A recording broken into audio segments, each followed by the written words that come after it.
Welcome back to the channel from Tbilisi, the capital of Georgia.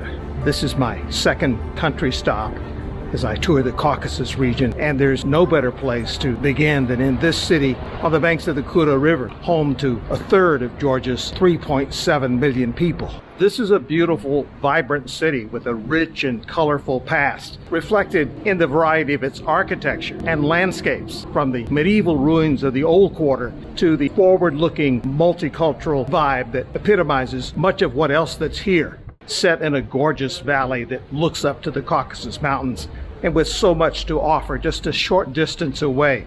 Wine-growing valleys, ski resorts, and ancient towns with storybook hilltop castles.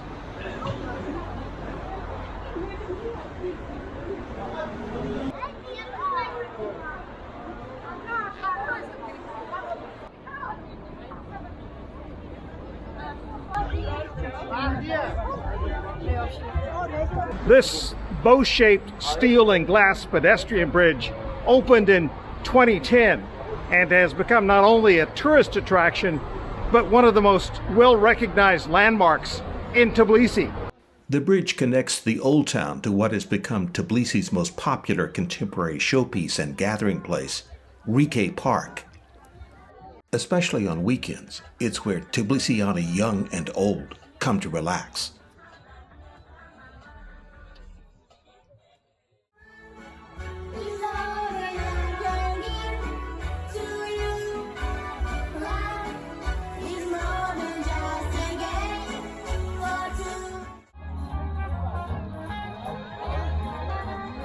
I've come here for another reason, because this is where you catch a cable car for one of the more spectacular views looking down on Tbilisi. I came here yesterday, which was a Sunday, but the line for the cable car was so long I decided to give it another go on a weekday.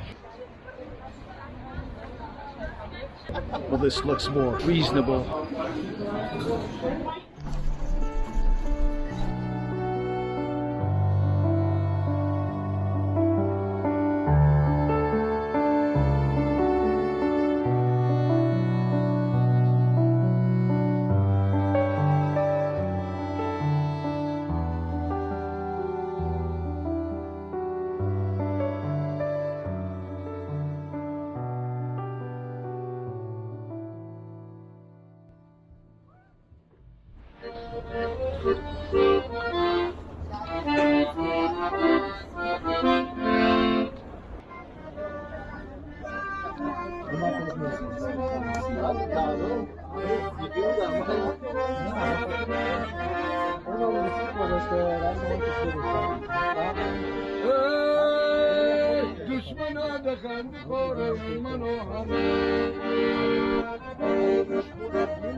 Tbilisi, like Georgia itself, has been a volatile place over the centuries.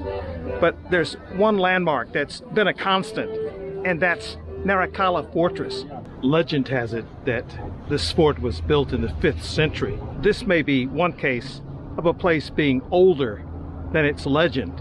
Historians say in all likelihood the fort was built in the late 300s, although it's changed quite a bit over time as the result of both conquests and natural disasters. I mentioned how numerous kingdoms have fought over Tbilisi and Georgia for centuries. Well, this fortress was the epicenter of many of those struggles. Soon after being built, the Persians took it over in the 4th century before local Georgians recaptured it a century later. The Second Islamic Caliphate, after the death of the Prophet Muhammad, captured the fort in the 7th century.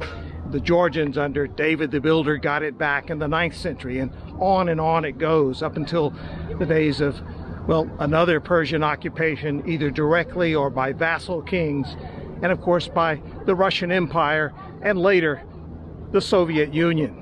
Which brings me to the disappointing aspect. The fort is closed, shut down in May of 2024 for renovation.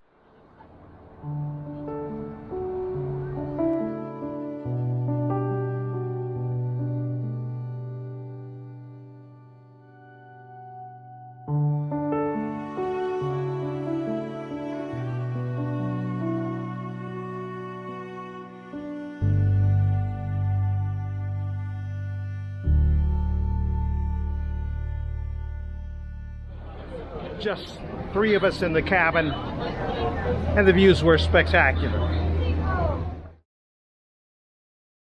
I've come to one of Tbilisi's oldest neighborhoods, Metekhi, which in the Georgian language means the area around the palace. The palace referred to was built by the same king Vashtang Gorgasili of the 5th century, who's associated with so many of the city's early important landmarks. Georgia's illustrious 5th century king evidently preferred living here next to the river as opposed to Narikala Fortress high up on the hill. Of course, there weren't cable cars in those days. This neighborhood is more or less like a living museum. Lots of old buildings. The king's residence and the fortress that once surrounded it are gone, destroyed by the army of Genghis Khan during the Mongol invasion of Georgia in the 1200s.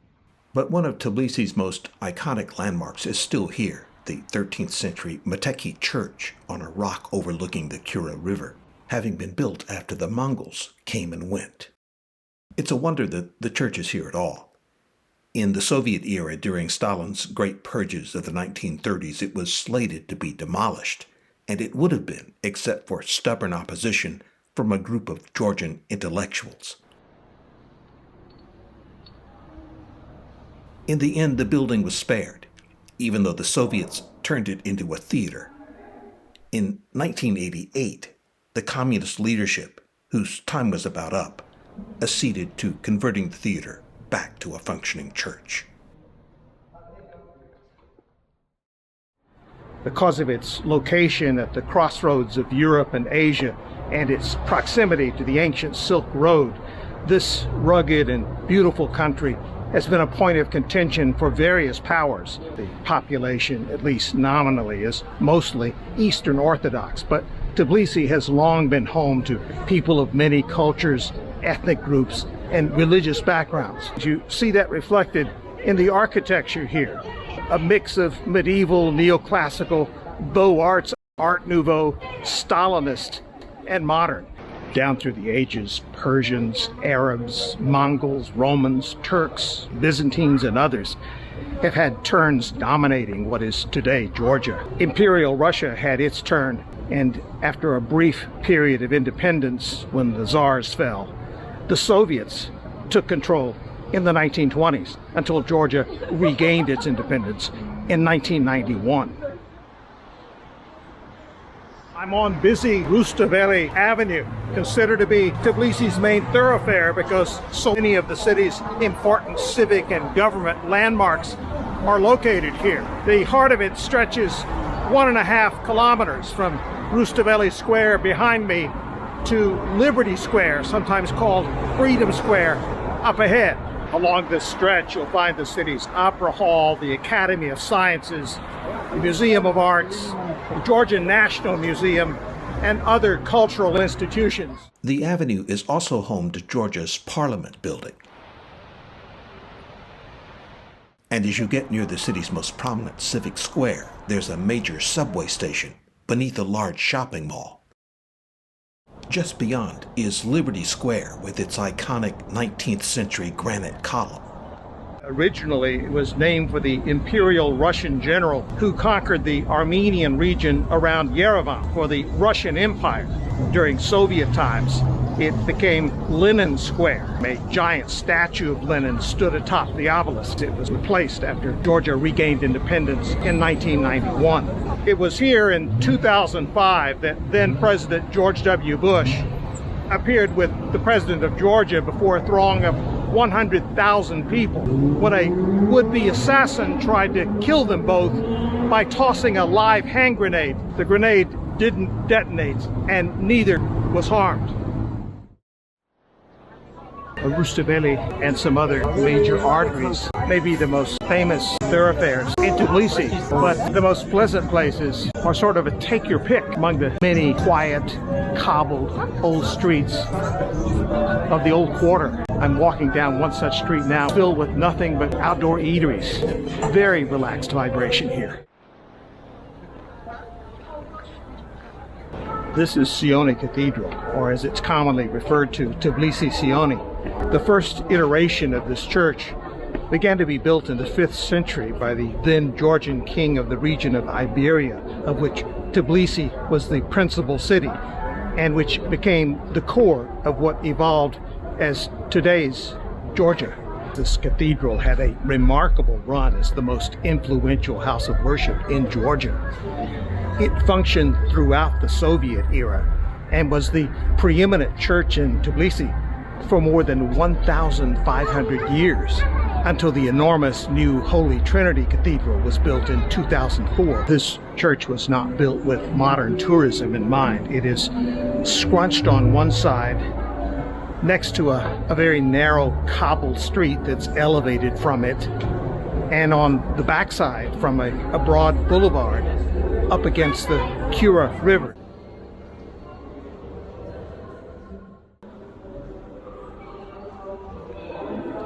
Well, it is a Sunday. I'm still amazed at the level of church activity going on inside this cathedral. You might think, well, it's just a lot of tourists wandering in and out, and there are.